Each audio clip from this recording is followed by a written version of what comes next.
स्वागत है आपका हमारे YouTube चैनल एक्सीलेंट शिक्षा पर। आज हम आपको लेकर के चलते हैं क्लास 12 की केमिस्ट्री की तरफ। आज हम आपको एक नया चैप्टर देंगे और वो है डी एंड एफ ब्लॉक के तत्व। सबसे पहले हम आप लोगों को बताएंगे कि अगर आपको हमारी क्लास 12 के किसी भी सब्जेक्ट के नोट्स चाहिए तो आपको कुछ नहीं करना है, सिर्फ क्रोम ब्राउजर ओपन करना है और सर्च करना है एक्सीलेंट शिक्षा। सर्च करने पर आपके सामने हमारी वेबसाइट आ जाएगी। आप यहाँ से किसी भी क्लास के नोट्स आप ले सकते हैं। अभी जैसे हमारा डी एंड एफ ब्लॉक के तत्व चल रहा है उसके बारे में हम यहाँ से बताते हैं आपको कैसे नोट्स मिलेंगे। तो सबसे पहले आप यहाँ पर क्लास 12 में जाएंगे और जाने के बाद आप यहाँ पर क्लास 12 में केमिस्ट्री सेक्शन में जाएंगे। तो मैं केमिस्ट्री सेक्शन में चलता हूँ। अब इस केमिस्ट्री के सेक्शन में आपको टोटल आपके चैप्टर मिल जाएंगे भाई, तीनों के तीनों सेक्शन या दोनों के दोनों सेक्शन आपको मिल जाएंगे। जैसे कि आपका फिजिकल और दूसरा आपका कार्बनिक, तो दोनों में आप लोग पहले वाले सेक्शन में जाएंगे जिसमें आपका चौथा chapter D and F block के तत्व है। इसको आप ओपन करके इसके सारे के सारे सेक्शन आप यहाँ से पढ़ सकते हैं। आज हम पहले सेक्शन के बारे में बात करेंगे और वो है डी एंड एफ ब्लॉक का पहले वाला तत्व। इसको ओपन करके मैं आपको दिखा देता हूँ।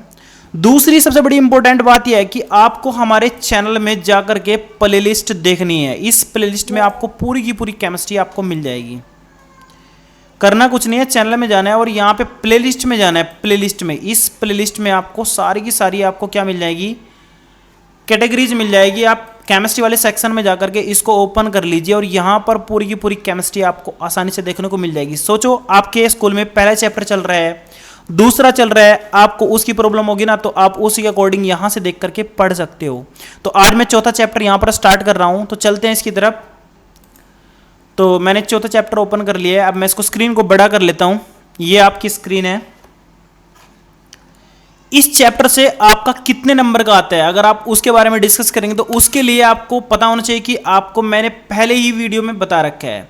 फिर भी मैं एक बार आपको बता दूं कि कितने नंबर का इस चैप्टर से आएगा। तो उसके लिए आपको कुछ नहीं करना है, क्लास 12 में जाना है और यहां पर केमिस्ट्री वाले सेक्शन में इसको ओपन कर लेना है।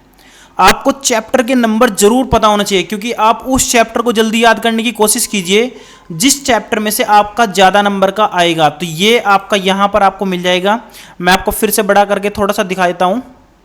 तो यहां पर आपका डी एंड एफ ब्लॉक के तत्वों से 6 नंबर का आएगा और विलियन से आपका 8 नंबर का आएगा। तो मैं चाहूंगा कि आप इस चैप्टर को इंपॉर्टेंट लेकर के चलें क्योंकि ये चैप्टर आपका बहुत ही ज्यादा अच्छा चैप्टर है।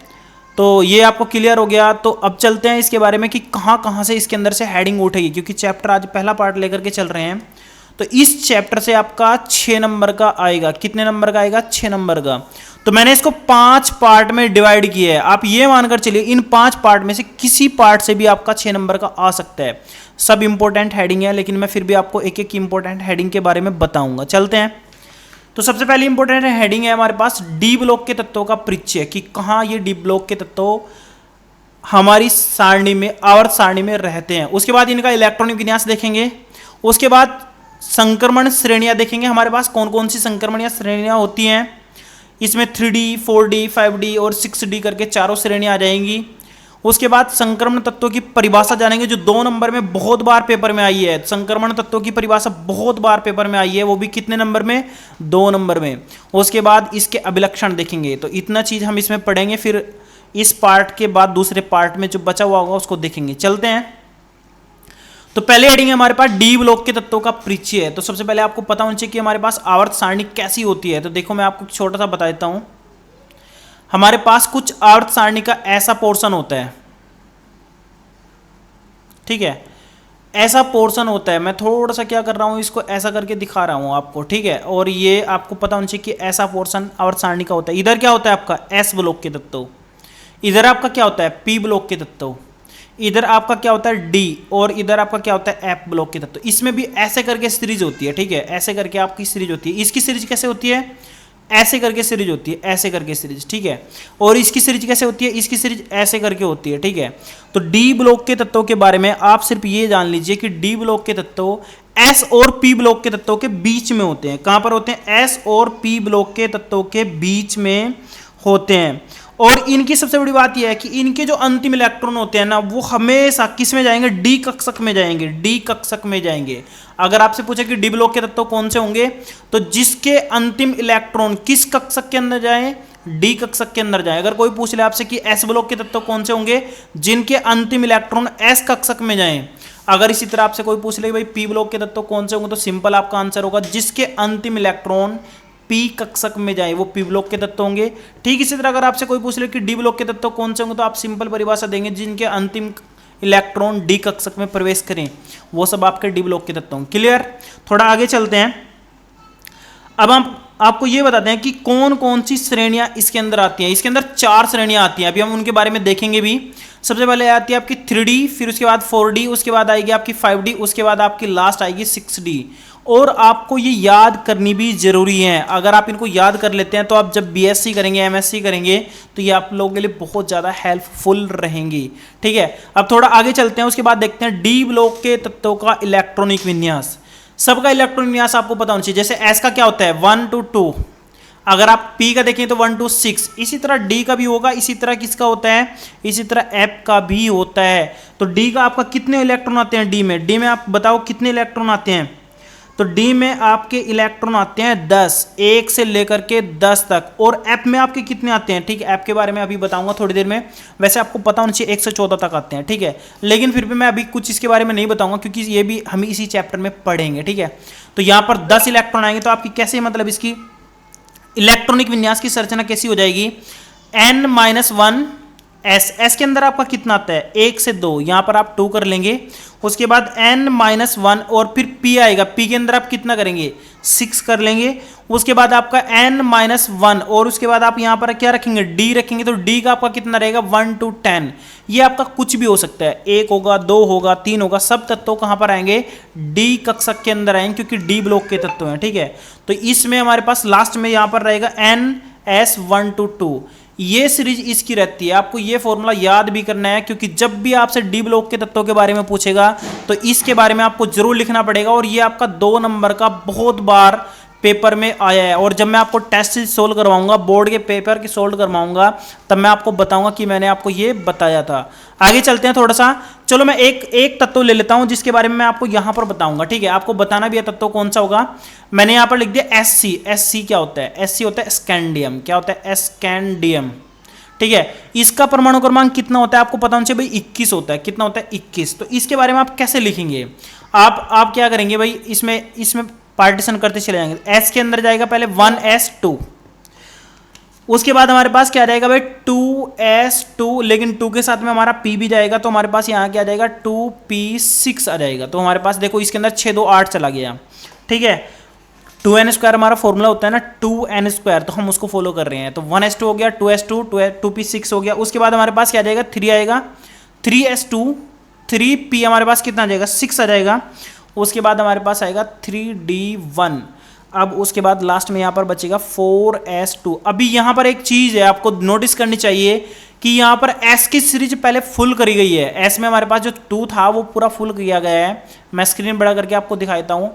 यहाँ पर S की सीरीज यहाँ पर पूरी फुल की गई है क्योंकि इसमें S में 2 आते हैं, उसके बाद D भरा गया है। इनकी सबसे बड़ी बात यही होती है डी ब्लॉक के तत्वों की, सबसे पहले आपको लास्ट वाला S सेक्शन आपको कंप्लीट करना पड़ेगा। ये आपको पूरा कंप्लीट करना पड़ेगा, जितने भी इलेक्ट्रॉन आपके बचेंगे उसके बाद आपको डी में भरने हैं। अभी आपके सामने एक और कंडीशन यहां पर आएगी कि डी अगर आपका 10 का है, अगर कहीं कंडीशन आपकी ऐसे आ जाती है कि 5 के आसपास हो, जैसे आपका 4 रह गया तो आप इस S में 1 भरेंगे और इसका आप कितना करेंगे 5 करेंगे। तो इस कंडीशन में अर्धभरित आपका बनेगा, अर्धभरित। उसके ऊपर बोर्ड में बहुत सारे क्वेश्चन पूछे जाएंगे, आएगा आगे क्वेश्चन आएगा तो मैं आपको वहीं पर इसके बारे में बता दूंगा। ठीक है, क्लियर। आगे चलते हैं थोड़ा सा। अब हम बात करेंगे डी ब्लॉक के तत्वों की संक्रमण श्रेणियां। ये आपको चारों की चारों श्रेणियां पता होनी चाहिए। मैं आपसे चाहूंगा कि आप इनको याद करने की कोशिश करें। एक श्रेणी में आपको कम से कम याद तो करवाने की कोशिश करूंगा। ठीक है, तो यहां पर देखते हैं भाई, यहां पर हमारे पास ये है 3D श्रेणी और ये हमारे पास किससे शुरू होती है स्कैंडियम से, और लास्ट कहां तक जाती है जिंक। तो आप इसको कैसे याद कर सकते हैं, एक सिंपल सा फॉर्मेट हमने भी बनाया था। साइंस टीचर वेरी क्रूर, मांगे फीस को निकुजन। ठीक है, ऐसे करके बनाया था। आप इसको ऐसा करके याद भी कर सकते हो। बहुत सारे फॉर्मेट आपको यूट्यूब पर मिल जाएंगे, बहुत अच्छे अच्छे फॉर्मेट मिल जाएंगे, लेकिन आप इसको कैसे भी करके आप इसको रटिए या याद कीजिए या फिर कॉन्सेप्ट के थ्रू आप समझने की कोशिश कीजिए। इसमें से बहुत सारे क्वेश्चन आपके पेपर में आएंगे। एक क्वेश्चन आता है बहुत ज़्यादा, पूछा जाता है कि जिंक आपका संक्रमण तत्व नहीं है। जिंक का आपको पता होना चाहिए परमाणु क्रमांक कितना होता है भाई, 30 होता है। कितना होता है, 30। फॉर्मूला आपका क्या होता है भाई, 2 8 फिर आपके बाद 18 कुछ ऐसे करके बनता है ना। तो उसमें जब आप इसको सेट करेंगे तो आप देखेंगे इसका डी कक्षक जो है ना, इसका डी कक्षक या तो अर्धभरित होगा या पूर्णभरित होगा। तो उस तरीके से आप इसको निकालेंगे। आप इसको निकाल करके कमेंट में बताना, मैं भी समझ लूंगा कि आप पढ़ रहे हैं या नहीं, ठीक है। उसके बाद हमारे पास 4D श्रेणी आती है। इसको आप कैसे भी ये करके याद करने की कोशिश कीजिए। वैसे ज़्यादा याद करने की इसमें ज़रूरत नहीं है। इसमें आप क्या क्या याद कर सकते हैं, इसमें आप है ना, इसमें आपको पता होना चाहिए पैलेडियम के बारे में पता होना चाहिए, सिल्वर के बारे में पता होना चाहिए, कैडमियम के बारे में पता होना चाहिए। फिर भी अगर आपको अच्छा लग रहा है तो आप पूरा का पूरा याद करने की कोशिश कीजिए, लेकिन 3 तत्व आपको पता होना बहुत जरूरी है, ठीक है। और इसमें भी आप ये जाने, इसमें मरकरी के बारे में पता होना चाहिए, और ये गोल्ड के बारे में पता होना चाहिए, और ये प्लेटिनम के बारे में पता होना चाहिए, और IR, ठीक है, आयरन के बारे में पता होना चाहिए। इन चीज़ों के बारे में आपको कम से कम तो याद होना चाहिए। अगर आप इनको याद कर लेते हैं तो ये समझो कि केमिस्ट्री आपको थोड़ी थोड़ी आसान लगेगी, ठीक है। अब थोड़ा आगे चलते हैं। 6ठी श्रेणी में से आपको बहुत कम तो पता होंगे, लेकिन फिर भी आप इनको याद करने की कोशिश जरूर कीजिए। ये आपके लिए बहुत ज़्यादा हेल्पफुल रहेगी, ठीक है। अभी एक आध क्वेश्चन रहता है तो मैं आपको यहाँ पर बताता हूँ भाई क्या क्वेश्चन यहाँ से निकल सकता है। यहाँ से क्वेश्चन कुछ नहीं बनेगा, लेकिन फिर भी संक्रमण तत्वों का बोर्ड में 2 नंबर का क्वेश्चन है, उसी को मैंने अलग हेडिंग में बना करके आपके सामने रख रखा है। अभी हम उसी की तरफ चलते हैं। संक्रमण तत्व और इनकी उपलब्धियां, ये बहुत ही अच्छा क्वेश्चन है। और इस क्वेश्चन की परिभाषा मैं आपको बताता हूं भाई, संक्रमण तत्व आपका क्या होता है। देखो आपके पास है ना 4 उपकक्षक हैं, कक्षक S हुआ, P हुआ, D हुआ और F हुआ। ये जो S है इसके सारे के सारे ब्लॉक के तत्व हम S ब्लॉक में चले जाते हैं। P है तो P भी हम कहते हैं। ये 2 होता है, ये कितना होता है भाई 6 होता है, ये कितना होता है 10 होता है, ये कितना होता है आपका 14। इसको छोड़ दो यार, इसको आप मानो इसका कुछ नहीं पता आपको, ठीक है। तो आप इसकी बात कर रहे हैं, अगर D ब्लॉक के तत्व पूर्ण रूप से भरे हुए नहीं है, यानी क्या है, अर्धभरित हो या अपूर्ण हो, अपूर्ण, तो जितने भी तत्व आपके होंगे ना वो सारे संक्रमण तत्व होंगे। और ये 2 नंबर में आपका बोर्ड में बहुत बार क्वेश्चन है। तो आपकी परिभाषा क्या बनेगी, डी ब्लॉक के वे सभी तत्व जिनके अंतिम कक्षक पूर्ण रूप से भरे हुए नहीं, जिनके डी कक्षक पूर्ण रूप से नहीं भरे हुए हैं, ठीक है, तो वो आपके सारे के सारे क्या होंगे, संक्रमण तत्व होंगे। क्या होंगे, संक्रमण तत्व। आप इसका एग्जांपल एक अभी मैंने बताया आपको, स्कैंडियम का भी कितना बताया था 21। तब जब आप लिखेंगे 1s2 2s2 और ये आप क्या लिखेंगे 2p6, देखो 6 2 8 और कितना हो गया 10 हो गया। उसके बाद आप चलेंगे 3s2 3p6, 10 तो ये हो गया था, 10 2 12, 12 6 आपका कितना हो गया 18। 18 के बाद आपके पास कितने बचे हैं भाई, 21 में से 18 घटाएंगे तो 3 बच रहे हैं ना। तो सबसे पहले आपको यहाँ पर 3D छोड़ देना है, और 3 के बाद आपको यहाँ पर क्या करना है, S में जाना है, 4s2 चला जाएगा। बचा कितना आपका 3 बचा था ना, तो 1 इसके अंदर चला जाएगा। तो इसका D कक्षक पूर्ण रूप से भरा हुआ नहीं है, अपूर्ण है, यानी कुछ ना कुछ इसमें कमी है।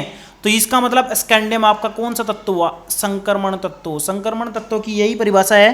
क्या परिभाषा है, इसमें D उपकक्षक आपके D कक्षा आपके पूर्ण रूप से भरे हुए नहीं होते हैं। तो बोर्ड के लिए आप इसको जरूर याद कीजिएगा। उसके बाद करते हैं इसकी उपलब्धता के बारे में।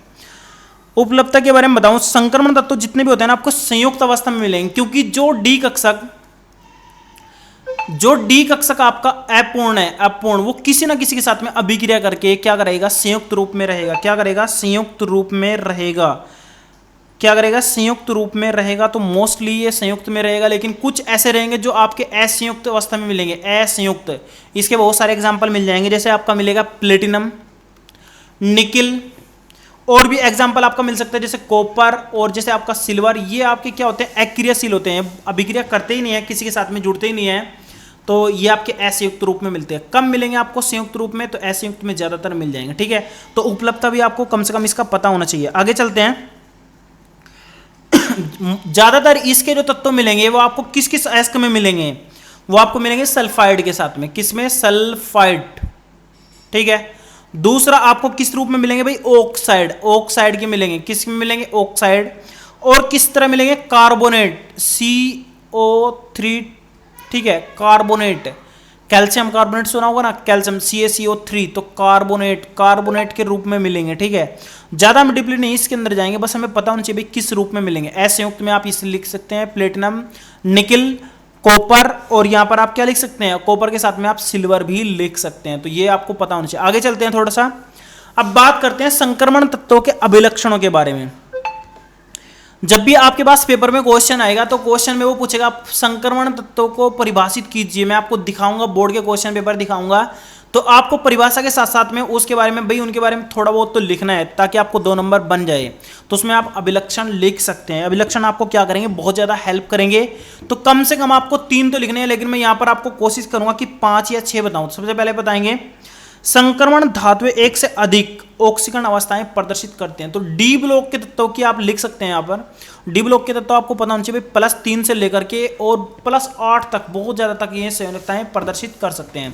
तो आप यहाँ पर लिख देंगे कि इनकी जो ऑक्सीकरण अवस्थाएं होती हैं वो बहुत ज्यादा मतलब क्या होती है, परिवर्तनशील होती हैं, एक से ज्यादा प्रदर्शित कर सकते हैं। तो मैं यहाँ पर लिख सकता हूं एक से अधिक क्या करते हैं भाई, ऑक्सीजन ऑक्सीडेशन प्रॉपर्टी प्रदर्शित करते हैं, ऑक्सीकरण अवस्थाएं प्रदर्शित करते हैं। दूसरे पॉइंट की तरफ चलते हैं। दूसरा है ये रंगीन यौगिक बनाते हैं। जितने भी डी के तत्व होंगे ना वे मोस्टली किस बेस पर मिलेंगे, रंगीन मिलेंगे। ठीक है, अभी मैं बात करूंगा इसी चैप्टर में आएगा कि ये रंगीन क्यों होते हैं। ठीक है, डी ट्रांजिशन के कारण होती है। अगर आपको पता हो कि एक क्वेश्चन पेपर में 1 नंबर का क्वेश्चन आता है कि डी ब्लॉक के तत्व रंगीन क्यों होते हैं, तो आपका एक लाइन का आंसर है डी ट्रांजिशन। डी ट्रांजिशन के कारण वो क्या होता है, डी संक्रमण के कारण क्या होते हैं, वो रंगीन होते हैं। 1 नंबर में आप इसको याद कर सकते हैं। आगे चलते हैं, तीसरा पॉइंट है। तीसरा पॉइंट हमारे पास ये संकुल यौगिक बनाने की प्रवृत्ति रखते हैं। अब आपको पता है कि डी कक्षक इनका क्या है भाई, 1 से लेकर 10 तक खाली है, तो ये अपने पूर्ण करने के लिए किसी को भी आपस में क्या कर सकते हैं, संयोग कर सकते हैं। तो ये क्या बनाएंगे, संकुल यौगिक बनाएंगे। क्या बनाएंगे, संकुल यौगिक। क्या बनाएंगे भाई, संकुल यौगिक, ये सबसे ज्यादा बनाएंगे। चौथे पॉइंट देखते हैं। चौथा पॉइंट है हमारे पास है मिश्र धातुएं। ये सारे के सारे क्या करते हैं, मिश्र धातुएं बनाते हैं। ये भी मैं आपको इस चैप्टर में पढ़ाऊंगा, मिश्र धातुएं कैसे बनती हैं। कांसा सुना होगा ना आपने, कांसा का पदक, उसमें कौन कौन सी धातुएं होती हैं। और भी आपने स्टील सुना होगा भाई, स्टील के अंदर कौन कौन सी धातुएं होती हैं। ठीक है, ये इसमें कितने कितने % का मिश्रण होता है। तो ये सब मिश्र धातु भी बनाती हैं। 5वें पॉइंट के बारे में बात करते हैं। ये अधिकतर अनुचुंबकीय पदार्थ होते हैं। कैसे पदार्थ होते हैं, अनुचुंबकीय पदार्थ होते हैं। तो आपको 3 तो कम से कम याद रखना है। अगर आपका संक्रमण तत्व पेपर में आता है, मैं मानता हूं कि 2 नंबर का पेपर में आपका आएगा, तो आप क्या क्या लिखेंगे, पहले इसकी परिभाषा लिख देंगे, दूसरे नंबर पर आप इसकी उपलब्धता लिख देंगे। ठीक है, और तीसरे नंबर पर आप उसके अभिलक्षण लिख देंगे। कम से कम आप 3 अभिलक्षण देंगे, तो बोर्ड में एग्जामिनर आपका क्वेश्चन देखने के बाद, आंसर देखने के बाद 2 नंबर आपको कंप्लीट देगा। ठीक है, तो इस पार्ट में आज हमने इतना पढ़ लिया है। तो मैं आप लोगों से रिक्वेस्ट करूंगा कि आप लोग वीडियो को एक बार अच्छे से रिमाइंड करके देखिए। अगर आपको फिर भी कोई प्रॉब्लम रहती है, आप क्वेश्चन पूछिए, आस्क सेक्शन में जाकर के आप पूछ लीजिए। आज के लिए सिर्फ इतना ही, फिर मिलेंगे किसी नेक्स्ट वीडियो में। Thank you.